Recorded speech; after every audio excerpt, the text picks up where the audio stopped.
Hi friends, welcome back to another video/episode of the James Red Podcast. Today I want to talk about welcoming challenges in your creative pursuits. And I think that it's a good idea to contend with things as a human being. Or as Jordan Peterson puts it, it's a good idea to ride the border between order and chaos. That this is an optimum positioning for us as humans.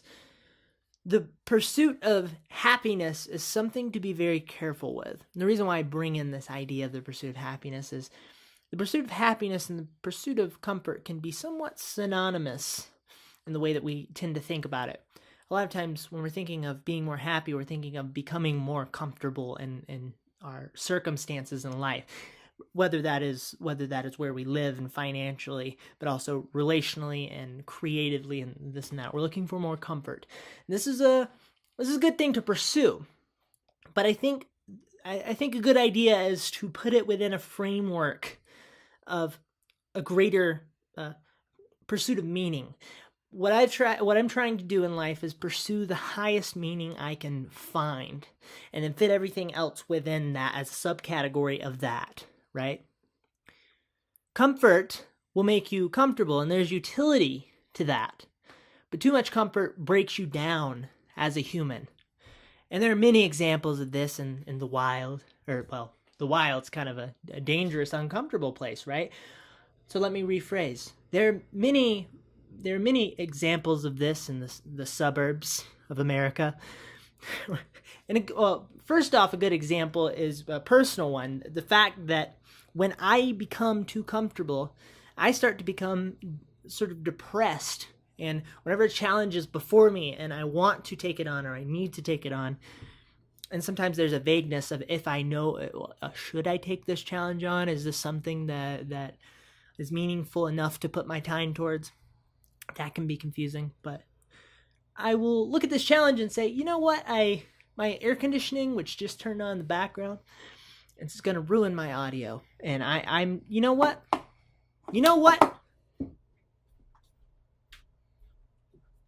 going to leave it on. I like being comfortable. It feels really good, and I'll get sweaty and chafing. I don't think I've ever chafed. I'm not really sure exactly what chafing means. But anyway, where was I? Comfort and yes, when I become too comfortable and I face challenges before me, I say I'm going to stay in my air-conditioned apartment. I'm going to drink my iced coffee. It's like right over there. And if I go out, if I leave the house, it's right near lunchtime. It's almost time to eat, but I haven't prepared it yet, so I'm gonna miss lunch and I'm gonna get hungry and start to get hypoglycemic and just bad things. And I'm just gonna stay here. This is much easier. I'm gonna watch Judge Judy and watch speakers talk about intellectual things, because that's a comfort thing for me. I really enjoy listening to people and learning from very talented communicators, but this has value to it. This is a good example of what I'm saying, that this has value to it but you have to put it within a greater context, because you can so easily neglect the other less comfortable experiences of life that you also love but are more uncomfortable if you are not careful. Another example of the importance of not becoming too comfortable, the dangers of this, is the astronauts in space. So a lot of people know this, that when you send an astronaut to space and they stay up there for 72 years, their bones start to break down, and their bone density starts to break down, and their muscles start to deteriorate, because our bodies are used to standing on Earth with gravity. We're used to that friction. Your body's doing a fair bit of work to keep you standing up. This is why if you ever hurt your whatever this muscle is on your femur right here, you're going to have a hard time standing. The worse you hurt it, the harder time you're going to have standing up, because your muscles are working, right? Our bodies are designed for this. We want this. Our brains are the same way, in a sense. And so if you're floating in space as an astronaut and you're hanging out in the fuselage, whatever it's called, cabin, you look out the window, you see the beautiful space, everything's really nice and comfortable. Assuming an asteroid doesn't hit your spaceship and break you in half, and solar radiation, then your blood boils away as it would. That would be uncomfortable. you have your Tang over here and your food fluid. You can just squirt it across the room and I'll catch it with your mouth. It's a good time, right? But your body needs friction. Another example of this that I think is a really fantastic, dramatic example of the importance of not becoming too comfortable is because, well, so comfort and addiction can also, I think, go hand in hand. And if you're trying to take care of the feelings that you have by doing something that makes you more comfortable, there's a slippery slope to this that can become really bad. And I use these extreme examples because I think they're very tangible and easy to wrap your brain around and apply them to your own life in a much less dramatic sense. But people who are extremely obese, you can watch these plenty of documentaries out there about this. I would encourage you to. It teaches you a lot about the human. But people that are extremely obese, often the common thread is that they have gone through extreme trauma. That's like they were fine early on in life, but then their mom dies, their girlfriend leaves them, so it's a chain, a connection of events, right? Dominoes falling in their life, and they use food to comfort themselves. I heard a guy do this on one I just watched today, because it's just a pastime for me.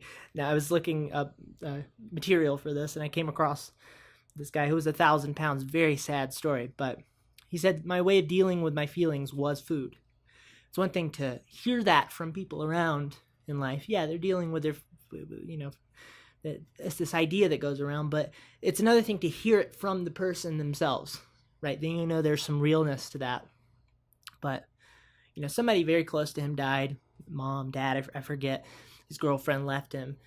And he ended up in a really horrible place where he was using food to become more comfortable and get rid of the feelings that he could not figure out how to handle.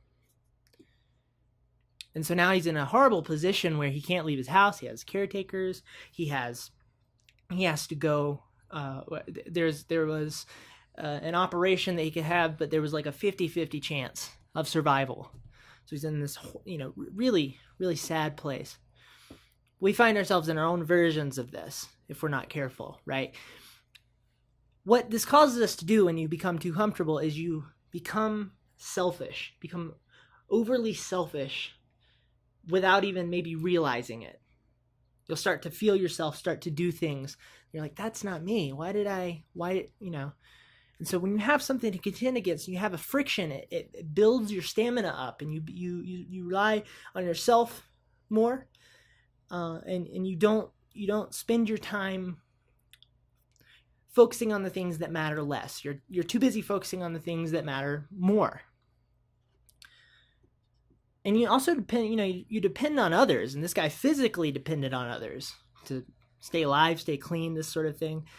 But in our own way, we'll start to depend on others to try to keep us happy, right?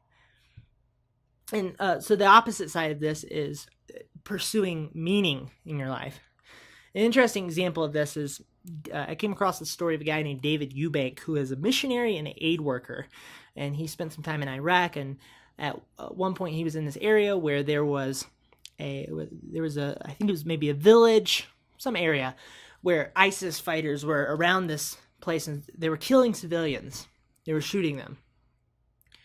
And so there were a lot of people that were dead, but there were still a lot of people that were alive in there. And he says he was motivated by love to go in there and save these people.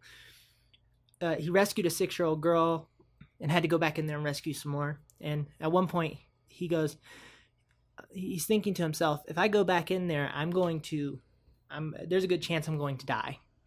Is it worth, he was asking this guy with him, is it worth going back in to save these people? Because there's a good chance we're all going to die, and then we're going to have a lot of people dead, right? So he's facing this extreme conundrum of life that we in America never have the privilege of facing. And the guy said to him, I will die with you. That was his response. And there was an Iraqi soldier that said, I will cut off my arms before I don't go help them. So he goes in there, and he had coordinated with Americans and Iraqis, and they made a smoke screen and went in with tanks and Humvees and this sort of thing, and got a bunch of people out, saved a few lives, or maybe just a couple. I actually forget if it was a lot of people, but the idea is like this: the sovereignty of just saving one person's life is a very high meaning, right? I can imagine the joy of saving these people's lives was so profound, and it is not something that you can find in your air-conditioned apartment.